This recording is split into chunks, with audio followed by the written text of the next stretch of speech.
सभी विद्यार्थियों को नमस्ते। विद्यार्थियों, आपका जानवी स्टडी हब में स्वागत है। तो इस वीडियो के अंतर्गत हम Rajasthan state open school class 10th के अंतर्गत जो बिजनेस स्टडी विषय है, इस विषय के हम इंपॉर्टेंट क्वेश्चन पर चर्चा करेंगे। तो इससे संबंधित एक वीडियो पहले डाला जा चुका है जिसमें इंपॉर्टेंट क्वेश्चन है, तो उसको आप देखिएगा।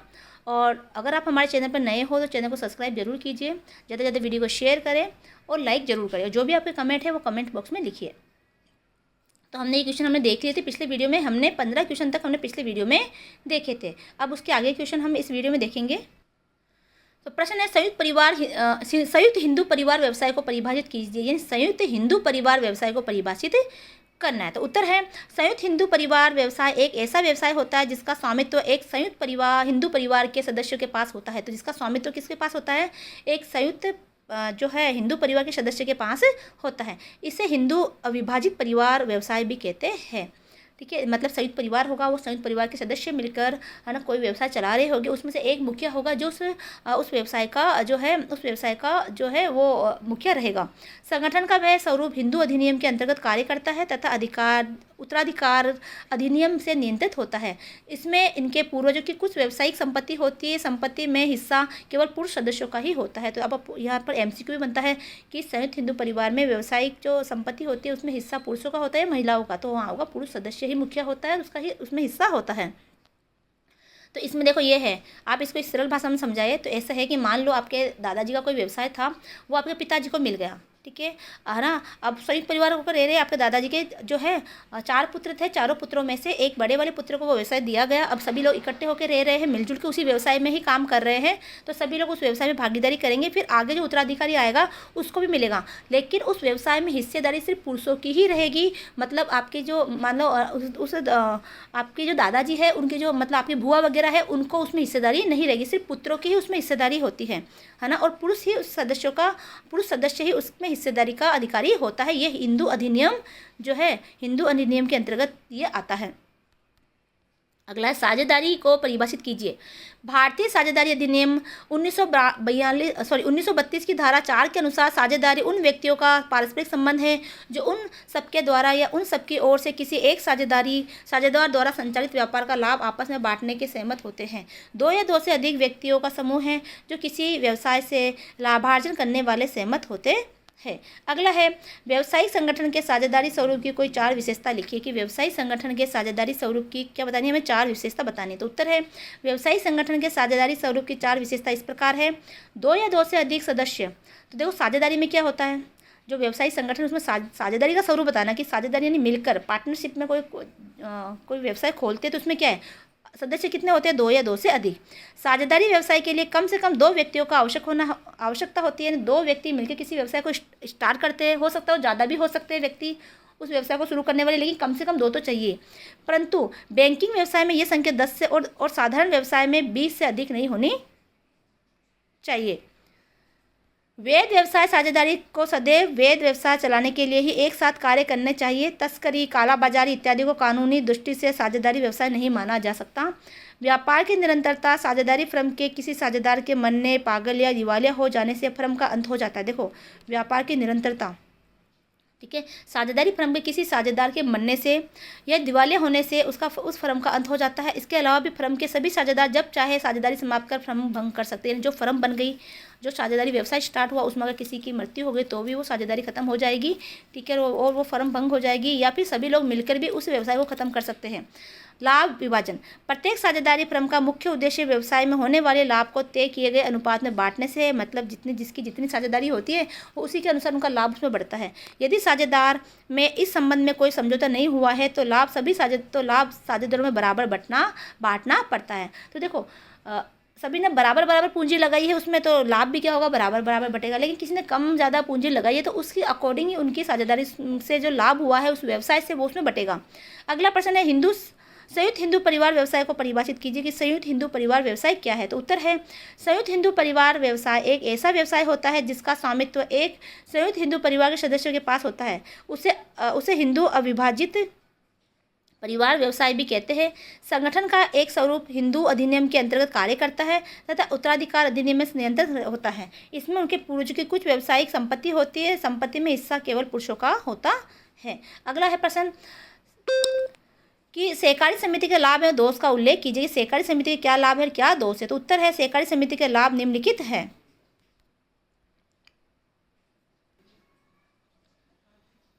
जो सहकारी समिति के लाभ एवं दोष का उल्लेख इस प्रकार है। सहकारी समिति के लाभ निम्नलिखित है। स्वैच्छिक संगठन, पहला क्या है? स्वैच्छिक संगठन। यह एक स्वैच्छिक संगठन है जो पूंजीवादी तथा समाजवादी दोनों प्रकार के आर्थिक तंत्रों में पाया जाता है।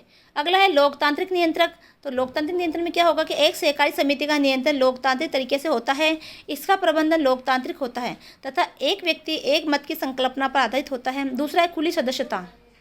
ठीक है, समान हितों वाले व्यक्ति सहकारी समिति का संगठन कर सकते हैं।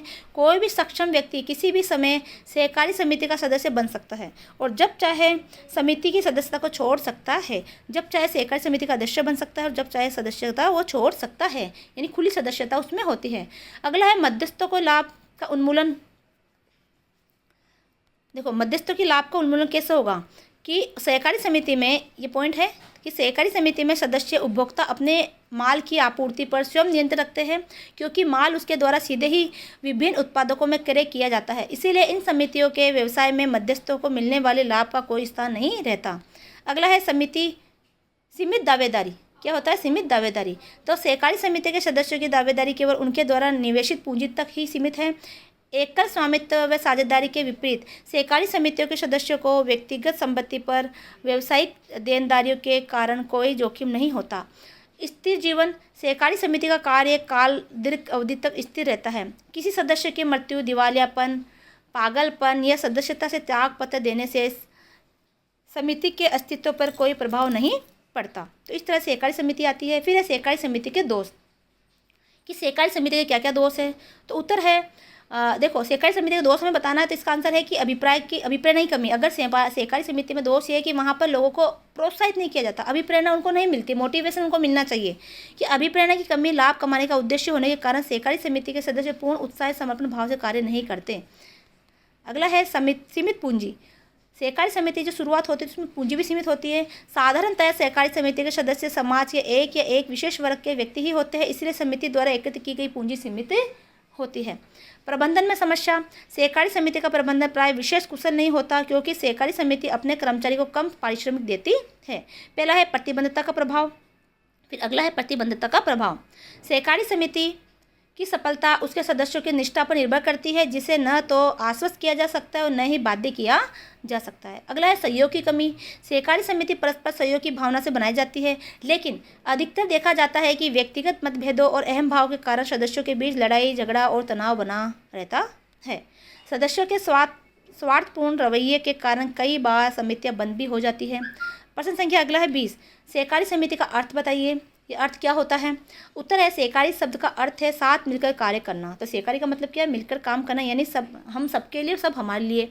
इसका अर्थ हुआ कि ऐसे व्यक्ति जो समान आर्थिक उद्देश्य के साथ मिलकर काम करते हैं, उनका उद्देश्य आर्थिक समान है कि उनको अर्थ कमाना है ना, वे समिति बना सकते हैं।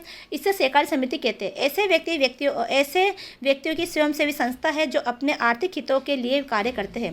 ये अपनी सहायता स्वयं और परस्पर सहायता के सिद्धांत पर कार्य करती है। यानी खुद की सहायता, ये किस सिद्धांत पर काम करती है कि अपनी सहायता वो स्वयं करे और परस्पर सहायता दूसरे की भी वो करे। सहकारी समिति में कोई भी सदस्य व्यक्तिगत लाभ के लिए कार्य नहीं करता। इसके सभी सदस्य अपने अपने संसाधनों को एकत्रित कर उनका अधिकतम उपयोग कर कुछ लाभ प्राप्त करते हैं, जिसे वे आपस में बांट सकते हैं। सहकारी समिति संगठन का एक प्रकार है जिससे व्यक्ति अपनी इच्छा से समानता के आधार पर अपने आर्थिक हितों के लिए मिलकर कार्य करते हैं। फिर उपभोक्ता सहकारी समिति की क्या अधिक गतिविधियाँ होती है? उपभोक्ता को यह उचित मूल्य पर उपभोक्ता वस्तुएं उपलब्ध कराती है। ये समितियां आम उपभोक्ताओं के हितों की रक्षा के लिए बनाई जाती है। ये सीधे उत्पादकों और निर्माताओं से माल खरीदकर वितरण श्रृंखला से मध्यस्थों का उन्मूलन कर देती है। इस प्रकार माल के ही कुछ सहकारी समितियों के उदाहरण हैं, जैसे केंद्रीय भंडार, अपना बाजार वितरण की प्रक्रिया के मध्यस्थों का लाभ समाप्त हो जाता है और वस्तु कम मूल्य पर सदस्यों को मिल जाती है, जैसे कि सुपर बाजार। अगला है प्रश्न संख्या 22। उपभोक्ता सहकारी समिति और उत्पादक सहकारी समिति में दो उदाहरण दीजिए। तो उपभोक्ता सहकारी समिति केंद्रीय भंडार, सुपर बाजार, उत्पादन सहकारी समिति में जैसे कि हरियाणा हैंडलूम, बायनिका आदि है। अगला है सहकारी समिति के सदस्यों के बीच मतभेद होने तथा प्रेरणा के अभाव में के क्या कारण है? तो उत्तर है सहकारी समिति के सदस्यों के बीच मतभेद होने तथा प्रेरणा के अभाव के निम्न कारण है। पहला है अभिप्रेरणा की कमी। लाभ कमाने के उद्देश्य होने के कारण सहकारी समिति के सदस्य पूर्ण उत्साह समर्पण भाव से कार्य नहीं करते। सीमित पूंजी होती है। ठीक है, साधारणतः सहकारी समिति के सदस्य समाज के एक विशेष वर्ग के व्यक्ति होते हैं, इसलिए इसमें सीमित पूंजी होती है। प्रबंधन की समस्या होती है। सहकारी समिति का प्रबंधन प्राय विशेष कुशल नहीं होता, क्योंकि सहकारी समिति अपने कर्मचारियों को कम पारिश्रमिक देती है।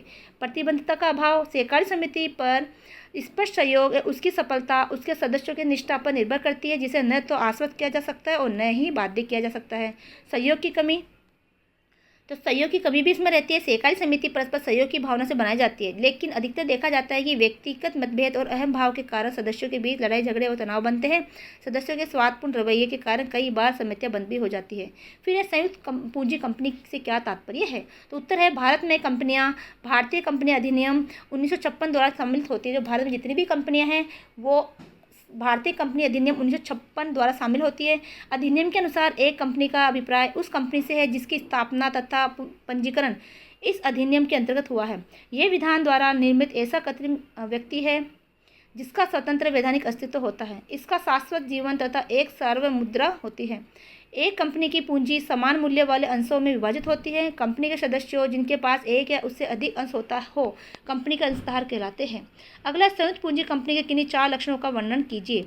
तो उत्तर यहाँ से स्टार्ट है इसका कि संयुक्त पूंजी कंपनी के 4 लक्षणों का वर्णन कीजिए। तो उत्तर है पहला है कृत्रिम विधान व्यक्ति। 4 लक्षणों में पहला क्या हो, कृत्रिम विधान व्यक्ति होता है।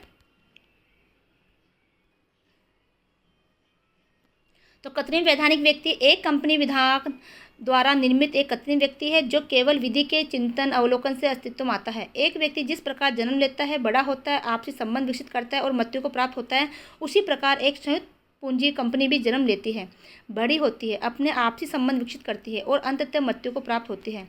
हालांकि इसे एक कृत्रिम व्यक्ति कहा जाता है क्योंकि इसका जन्म, विकास और मृत्यु तक सब कुछ कानून द्वारा निर्मित होता है। स्वतंत्र वैधानिक इकाई। कंपनी एक पृथक वैधानिक इकाई है जो अपने सदस्यों से भिन्न है। यह अपने नाम से संपत्ति रख सकती है, किसी के अनुबंध पर कार्य कर सकती है, ये दूसरों पर मुकदमा कर सकती है और दूसरे भी इस पर मुकदमा कर सकते हैं। जीवन शाश्वत होता है और इसके जीवन पर इसके जो है अधिकार होते हैं। अगला है शाश्वत जीवन। एक कंपनी का सदस्य अथवा संचालन की मृत्यु, पागलपन, दिवालिया आदि का कोई प्रभाव नहीं पड़ता। अगर कोई कंपनी है, उस कंपनी में अगर कोई व्यक्ति पागल हो गया, दिवालिया हो गया, मृत्यु हो गई, तो उसका उस कंपनी में कोई प्रभाव नहीं पड़ता, जबकि साझेदारी में प्रभाव पड़ता है। अगला है सार्वभौम मुद्रा। एक कंपनी होने के कारण, तो सार्वभौम मुद्रा एक पॉइंट है, तो एक कंपनी होने के कारण कंपनी स्वयं हस्ताक्षर नहीं कर सकती, इसलिए कंपनी की एक सार्वभौम मुद्रा होती है। फिर है सहकारी समिति के लाभ और दोषों का उल्लेख कीजिए कि सहकारी समिति के क्या लाभ है और क्या दोष है। तो इसका उत्तर है सहकारी समिति के लाभ निम्नलिखित है। स्वैच्छिक संगठन। यह एक स्वैच्छिक संगठन है जो पूंजीवादी तथा सामाजिक दोनों प्रकार के आर्थिक तंत्रों में पाया जाता है। लोकतांत्रिक नियंत्रण। एक सहकारी समिति का नियंत्रण लोकतांत्रिक तरीकों से होता है। इसका प्रबंधन लोकतांत्रिक होता है तथा एक व्यक्ति एक मत की संकल्पना पर आधारित होता है। खुली सदस्यता। समान हितों वाले व्यक्ति सहकारी समिति का संगठन कर सकते हैं। कोई भी सक्षम व्यक्ति किसी भी समय सहकारी समिति का सदस्य बन सकता है और जब चाहे सीमित समिति की सदस्यता छोड़ सकता है। समिति की सदस्यता को छोड़ भी सकता है। मध्यस्थता के लाभ का उन्मूलन हो जाता है। सहकारी समिति में सदस्य उपभोक्ता अपने माल की आपूर्ति पर स्वयं नियंत्रण रखते हैं, क्योंकि माल उनके द्वारा सीधे ही विभिन्न उत्पादकों से क्रय किया जाता है। इसीलिए इन समितियों के व्यवसाय में मध्यस्थों को मिलने वाले लाभ का कोई स्थान नहीं रहता। सीमित देनदारी। सहकारी समिति के सदस्यों की देनदारी केवल उसके द्वारा निवेशित पूंजी तक सीमित है।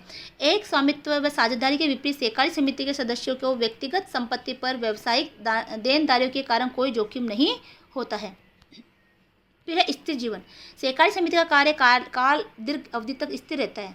किसी सदस्य की मृत्यु, दिवालियापन, पागलपन सदस्य से ताक पत्र देने से समिति के अस्तित्व पर कोई प्रभाव नहीं पड़ता। अगला है सहकारी समिति के दोष। तो यहाँ से देखो 2% बनते हैं। सहकारी समिति के लाभ गुण क्या है और उसके दोष क्या है। तो यह अभिप्रेरणा की कमी है, पूंजी सीमित पूंजी होती है, प्रबंधन में समस्या आती है, प्रतिबंध का प्रभाव होता है। ये प्रश्न पहले भी आ चुका है, लेकिन मैंने एक साथ इसलिए डाला ताकि इस तरह से बड़ा प्रश्न बनकर भी आ सकता है। फिर है परिवहन से क्या अभिप्राय है, व्यवसाय में उसके महत्व का वर्णन कीजिए। तो परिवहन से अभिप्राय उन गतिविधियों से है जिनके अंतर्गत सामान और जनता को एक स्थान से दूसरे स्थान पर ले जाया जाता है। अब देखो परिवहन क्या है, परिवहन वही जो हम है ना बस में बैठते हैं, जो भी हमारे एक स्थान से दूसरे स्थान तक ले जाने वाले जो साधन है वही परिवहन आते हैं, जो व्यापार की इस गतिविधि में लगे हैं और व्यापार भी उसके द्वारा होता है।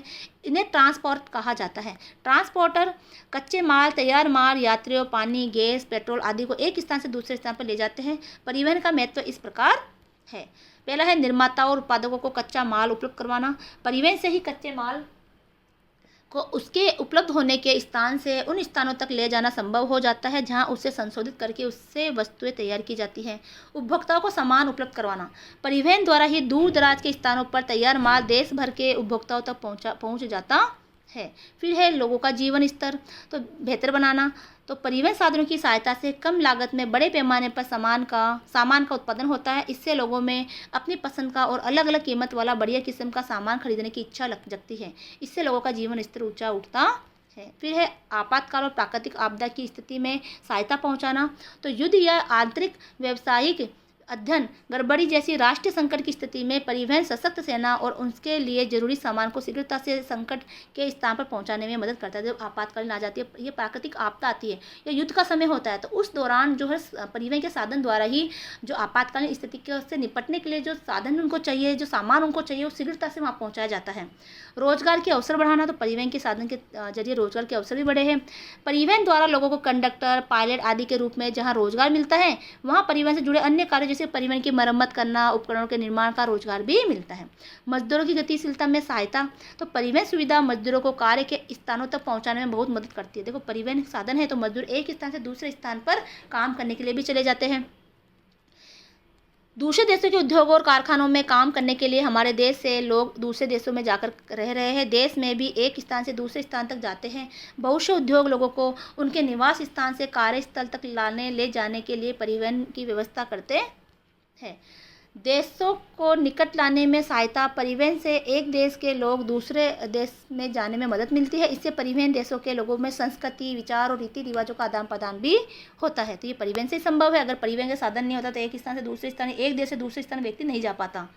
अगला है सड़क परिवहन के विभिन्न प्रकारों का वर्णन कीजिए। तो देखो सड़क परिवहन में क्या हुआ, मनुष्य द्वारा खींचे जाने वाले साधन वो भी सड़क परिवहन में आते हैं। पशुओं द्वारा खींचे जाने वाले साधन वो भी सड़क परिवहन में हैं। मोटर द्वारा खींचे चलाए जाने वाले साधन। अगला है सड़क परिवहन के लाभों और सीमाओं की चर्चा कीजिए। तो उत्तर है सड़क परिवहन के क्या क्या लाभ है। तो देखो परिवहन के अन्य साधनों की अपेक्षा सड़क परिवहन सस्ता होता है। खराब होने वाले सामान को तेजी से एक स्थान से दूसरे स्थान तक पहुंचाया जाता है। इससे घर गोदाम तक सामान पहुंचाया जा सकता है। इससे उन स्थानों तक भी सामान ले जाया जा सकता है जो परिवहन के अन्य साधनों से नहीं जुड़े, जैसे कि पर्वतीय क्षेत्र। फिर है परिवहन की सीमाएं। पहला है परिवहन की सीमाएं क्या क्या है। पहला है सीमित क्षमता। लंबी दूरी के परिवहन के लिए यह किफ़ायती नहीं है। जो सड़क साधन है वो लंबी दूरी के लिए इतनी किफ़ायती नहीं है। बहुत भारी सामान है, बहुत ज़्यादा सामान को पहुंचाने में खर्चा बहुत ज़्यादा बैठता है। तो जो सड़क साधन है तो सड़क के जरिए जब बहुत दूर तक सामान ले जाया जाता है, बहुत भारी सामान ले जाया जाता है तो उसमें खर्चा बैठता है। तो फिर वो नावों द्वारा या फिर समुद्री जहाज़ों द्वारा जाया जाता है। मौसम का असर पड़ता है, परिवहन के साधन पर मौसम का भी असर पड़ता है। अगला जल परिवहन के विभिन्न प्रकारों का वर्गीकरण कीजिए। तो उत्तर है जल परिवहन दो प्रकार के होते हैं। तो पहला अंतर्देशीय जल परिवहन जो एक ही देश में चलता है। तो अंतर्देशीय जल परिवहन में नावों, लांचों, बाजों, स्टीमरों से नदियों और नहरों के सस्ते सामान और यात्रियों को एक स्थान से दूसरे स्थान तक ले जाया जाता है। महासागरीय परिवहन। महासागरीय परिवहन से अभिप्राय सागर या महासागर में समुद्री जहाज़ों से सामान और यात्रियों का परिवहन है। महासागरीय परिवहन का मार्ग निश्चित होता है और इससे दुनिया के लगभग सभी देश जुड़े हैं। सागरीय परिवहन निम्नलिखित दो प्रकार का होता है, तटीय जहाज रानी और समुद्र पारी जहाज रानी। देखो समुद्र पारी जहाज रानी में ये दो प्रकार की होती है, लाइनर और टेम्पर। अगला है भंडारण से अब क्या तात्पर्य है कि भंडारण किसे कहते हैं। तो उत्तर है किसी भी वस्तु के उत्पादन से लेकर खपत तक उससे समुचित भंडारण की आवश्यकता पड़ती है। जब भंडार गृह बड़ी मात्रा में और सही तरीके से वस्तुओं का रखरखाव करते हैं, इस प्रक्रिया को भंडारण कहते हैं। यानी कि जब वस्तुओं के उत्पादन के लेकर खपत तक एक संपूर्ण भंडारण की आवश्यकता होती है, यानी संपूर्ण रूप से वो वस्तु एक जगह इकट्ठी रहे, है ना, बड़ी मात्रा में वो भंडारित रहे और सुरक्षित रहे जब तक कि वो पूरी उसकी खपत ना हो जाए, पूरी तरह से वो बिक ना जाए। इसीलिए हमें भंडारण की आवश्यकता होती है। भंडारण कितने प्रकार की होती है, देखो भंडारण को हमें समझाना है तो ये एक अलग से प्रश्न है। अब भंडारण की आवश्यकताओं को समझाना है कि भंडारण की आवश्यकता क्यों महसूस हुई। तो पहला है कि देखो, मौसमी उत्पाद की मौसम के अनुसार जो उत्पादन होता है, तो कृषि उत्पादों का उत्पादन साल के विशेष मौसम में होता है, लेकिन उसकी खपत पूरे साल होती रहती है। इसलिए उन उत्पादों के समुचित भंडार की आवश्यकता होती है। अगला है मौसमी भाग। मौसमी मांग, तो मौसम के अनुसार जो मांग होती है उसके लिए भी भंडारण करना जरूरी है। कुछ ऐसी वस्तु होती है जिसमें मौसमी विशेष में ही मांग अधिक होती है, जैसे सर्दियों में ऊन है, बरसात में इसके छाते आदि, है ना। लेकिन इन वस्तुओं का उत्पादन पूरे साल होता है। वस्तुओं के सही भंडारण की आवश्यकता होती है। फिर है बड़े पैमाने पर उत्पादन। निर्माता बड़े पैमाने पर उत्पादन करता है। देखो, बड़े पैमाने पर उत्पादन, ठीक है, उत्पादन बहुत बड़े पैमाने पर होता है, तो उसमें निर्माता जब बड़े पैमाने पर उत्पादन करना चाहता है, क्योंकि बड़े पैमाने पर उत्पादन में लागत कम आती है। इन बड़ी मात्रा में उत्पादित वस्तुओं के तब तक भंडार की आवश्यकता पड़ती है जब तक कि इनकी बिक्री न हो जाए। तो जब बहुत ज़्यादा उत्पादन करते हैं तो उसमें फिर भंडार की आवश्यकता होती है ना, कि जब तक वो पूरे बिक ना जाए। तुरंत आपूर्ति। औद्योगिक तथा कृषि दोनों प्रकार के उत्पादों का उत्पादन एक विशेष स्थान पर होता है, किंतु उसकी खपत पूरे देश में होती है। इसलिए इन वस्तुओं का खपत वाले स्थान के नज़दीक रखना आवश्यक होता है। फिर है निरंतर उत्पादन। तो निरंतर उत्पादन चलते रहने के कारण पर्याप्त कच्चे माल के भंडारण की आवश्यकता पड़ती है, ताकि आवश्यकता के अनुसार उसकी आपूर्ति की जा सके। मूल्य के स्थायित्व। बाजार में वस्तुओं का मूल्य स्थिर रखने के लिए भी उनके भंडारण की आवश्यकता पड़ती है। भंडारण आपूर्ति में संतुलन बनाए रखता है, इसलिए मूल्यों में स्थिरता आती है। फिर अगला प्रश्न है, विभिन्न प्रकार के भंडार गृहों का वर्गीकरण कीजिए तथा उन्हें संक्षेप में समझाइए। तो उत्तर है निजी भंडार गृह। तो भंडार गृह कितने प्रकार के होते हैं? पहला तो निजी, यानी खुद का कोई भंडार गृह हो। जो भंडार गृह उत्पादकों तथा निर्माताओं द्वारा अपने उत्पादकों के संग्रह हेतु चलाए जाते हैं, उन्हें निजी भंडार गृह कहते हैं। सार्वजनिक भंडार गृह। जिन भंडार गृहों का निर्माण आम जनता के उपयोग के लिए सार्वजनिक भंडार के लिए किया जाता है, उन्हें सार्वजनिक भंडार गृह कहते हैं। इनका इनमें विनिशानता बोक व्यापारी आयात निर्यात तथा सरकारी एजेंसियां करती है। अगला सहकारी भंडार गृह। अगला कौन सा? सहकारी भंडार गृह। तो ऐसे भंडार गृह का अस्तित्व प्रबंधन आदि केंद्र तथा राज्य सरकार, सार्वजनिक निगमों, स्थानीय निकायों आदि के हाथों में होता है। भारत का केंद्रीय भंडारण निगम तथा भारतीय खाद्य निगम आदि है। बंधक महार गृह। इन भंडार गृहों का स्थायित्व तथा बंधक सरकार तथा निजी हाथों में होता है। ये निजी हाथों में होता है, ये गलत है थोड़ा, निजी हाथों में होता है। निजी बंधक भंडार गृहों के संचालन के लिए सरकार से लाइसेंस की आवश्यकता होती है। फिर है सहकारी भंडार गृह। ऐसे भंडार गृहों का स्वामित्व, प्रबंधन तथा नियंत्रण सरकारी समितियों के हाथों में होता है। इनमें समितियों के सदस्यों को किफायती दर पर भंडार की सुविधा उपलब्ध होती है। फिर है सार्वजनिक भंडार गृह। किसे कहते हैं? सार्वजनिक भंडार गृह के 3 अर्थ बताइए। तो जिन भंडार गृहों का निर्माण आम जनता के उपयोग के लिए अथवा सार्वजनिक भंडार के लिए किया जाता है, उन्हें सार्वजनिक भंडार गृह कहते हैं। इन भंडार गृहों में किराया देकर कोई भी व्यक्ति, साझेदारी, फर्म अथवा कंपनी इसका उपयोग कर सकते हैं। इसकी स्थापना के लिए सरकार द्वारा लाइसेंस लेना पड़ता है। फिर है व्यवसायियों के लिए भंडार गृह के लाभ बताइए। तो वस्तुओं की संरक्षण तथा परिरक्षण। देखो, पहला उत्तर तो यह है कि वस्तुओं का संरक्षण। अगर व्यवसायियों के पास भंडार गृह होगा तो वह वस्तुओं का संरक्षण कर पाएगा, उसका परिरक्षण कर पाएगा। भंडार गृह व्यवसायियों को जब वस्तुओं की बिक्री की आवश्यकता नहीं होती, उस समय भंडार गृह सुविधा प्रदान करते हैं। ये वस्तुओं को सुरक्षित रखते हैं और उसके टूट फूट से बचाते हैं। वस्तु की नियमित आपूर्ति। चावल, गेहूं आदि जैसे अनेक उपभोक्ता सामग्रियों का उत्पादन एक विशेष मौसम में होता है, किंतु उसकी खपत पूरे साल बनी रहती है। उत्पादन में निरंतरता। भंडार गृह निर्माताओं को उच्च माल के भंडारण की चिंता से मुक्त कर उन्हें निरंतर उत्पाद करने की निश्चितता प्रदान करता है। भैया, अब तुम निरंतर उत्पाद करते रहो, तुम्हें भंडार गृह की कोई चिंता नहीं है, यहाँ लाके अपने माल को भंडारित कर दो, जो कि सुरक्षित रहेगा जब तक कि वो पूरा ना बिक जाए। सार संभाल में आसानी। आधुनिक भंडार गृह वस्तुओं के सार संभाल के लिए अत्यधिक आधुनिक का प्रयोग करते हैं। आधुनिक मशीनों के उपयोग से सामान को उतारने चढ़ाने में होने वाले नुकसान की संभावना कम हो जाती है। फिर है सुविधाजनक स्थिति। भंडार गृह साधारणतः सुविधाजनक स्थान जैसे सड़क, रेल अथवा जलमार्ग के समीप स्थिर होते हैं। इसमें परिवहन लागत में कमी आती है। फिर है छोटे व्यवसाय के लिए उपयोगी। अपना भंडार गृह बनाने के लिए पूंजी की आवश्यकता होती है, जो कि छोटे व्यवसायी वहन नहीं कर सकते। ऐसी स्थिति में वह नाममात्र का किराया देकर सार्वजनिक भंडार घरों में अपने कच्चे माल अथवा माल को रखकर उनके परिरक्षण में सक्षम हो जाते हैं। उन वस्तुओं को सुरक्षित रखने में वो क्या हो जाते हैं? सक्षम, क्योंकि वो छोटे व्यवसायी के पास इतना पूंजी नहीं होती है और इतना महंगा भंडार गृह वो नहीं बना सकते हैं, है ना। तो वो दूसरे भंडार गृहों में रखकर उसका किराया देकर वो अपने माल को सुरक्षित रख सकते हैं। रोजगार के अवसर, भंडार गृह कुशल तथा अकुशल दोनों ही प्रकार के लोगों के लिए पूरे देश में रोजगार के अवसर उपलब्ध करवाते हैं। वस्तुओं की बिक्री में सहायक, वस्तुओं को बेचने के लिए कुछ निर्धारित कदम उठाने आवश्यक होते हैं। माल के मालिक भंडार गृह का वारंट सौंप कर वस्तुओं का खरीदार को स्वामित्व हस्तांतरित कर देता है। वित्तीय उपलब्धता, भंडार गृह द्वारा जारी वारंट के आधार पर व्यवसायी को आसानी से बैंक आदि से ऋण प्राप्त हो जाता है। इसके अलावा कुछ मामलों में भंडार गृह खुद ही माल रखने वाले को कुछ धन उपलब्ध करवाते हैं। ठीक है, ये माल आएगा। ठीक है, आगे है प्रश्न संख्या 36। एक बंधक भंडार गृह जो है वो किस प्रकार से आयात के लिए सुविधाजनक होता है? तो उत्तर है, इसमें उन आयातित वस्तुओं का भंडारण किया जाता है जिन पर आयात कर नहीं चुकाया गया। कर चुकाए बिना आयातित माल को आयातक बंदरगाहों से नहीं ले जा सकते और तब तक उन्हें इन भंडार घरों में रखा जाता है जब तक कि उन पर लगा आयातक न चुका दिया जाए। ऐसे भंडार गृह आमतौर पर गोदी प्राधिकरणों द्वारा समुद्र तटों के आसपास स्थापित किए जाते हैं। अगला है, भंडार गृह एक महत्वपूर्ण सहायक सेवा है। 60 शब्दों में व्याख्या कीजिए। तो उत्तर है, किसी वस्तु का उत्पादन वर्ष भर नहीं होता लेकिन उनके उपभोग की आवश्यकता पूरे वर्ष पड़ती रहती है, जैसे आलू व प्याज। अतः भंडार गृह के द्वारा ही ऐसा संभव है। इसी प्रकार कुछ उत्पादन मौसमी होते हैं लेकिन उनकी आवश्यकता पूरे मौसम में पड़ती है, लेकिन उनकी आवश्यकता दूसरे मौसम में पड़ती है। इसी प्रकार आयातित माल के सुरक्षित रखने, अधिक उत्पादन को रखने, मूल्यों में समरूपता व स्थायित्व बनाए रखने के लिए भंडारण का होना आवश्यक है। तो इस तरह से क्वेश्चन आपके इंपॉर्टेंट यहाँ पर समाप्त होते हैं। तो ज़्यादातर वीडियो को शेयर करें, चैनल को सब्सक्राइब करें। मिलते हैं अगले वीडियो में। जय हिंद, जय भारत।